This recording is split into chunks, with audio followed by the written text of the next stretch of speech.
Ini Kang Yosa. Nah, Kang Yosa. Saya panggilnya Om Ocha. Itu nama kesayangan saya untuk beliau. Om Ocha. Dan ini siapa kan? Wildan. Sama lihatnya. Iklannya. Oh, nyanyi atau naon iklan bebas, ada candaya iklan. Sama satu profesi dengan beliau ini ya, profesi. Katanya punya studio juga. Ah itu mah iseng. Kalau ramai gitu mah saya datang bikin vlog Om. Karena kemarin saya kebetulan ngurus kuburan guys.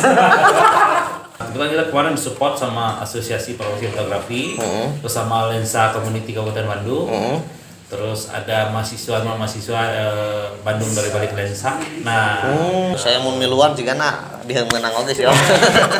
handphone tuh sekarang udah dilengkapi dengan Iya. kamera yang canggih. Udah canggih ya sekarang mah ya. Bukan susu loh. Ini KPBS. Ada susu KPBS ya. Koperasi apa sih? Pangalengan ya? Iya. Nah, Pangalengan apa? Bandung Selatan ya. Tapi kalau KPBS Pangalengan mau nitip iklan mah boleh aja atunya.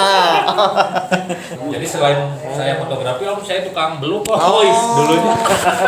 Nah, ternyata guys kalau mau cari tukang beluk ini ada di sini. Jadi di sana tuh ada wisata alam Wangun Lestari namanya. Jadi kampung budaya itu hampir semua rumahnya sama itu.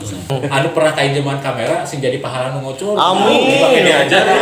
Kalau tanpa dia saya hanya butiran debu. Itu kata-kata itu. Jadi menyenangkan sekali ya berada di KPBS ya. Kayak yang sampaikan juga oleh Om Seno Teguh gitu ya. Oh. Berbagilah biar kita lebih hidup lebih berarti.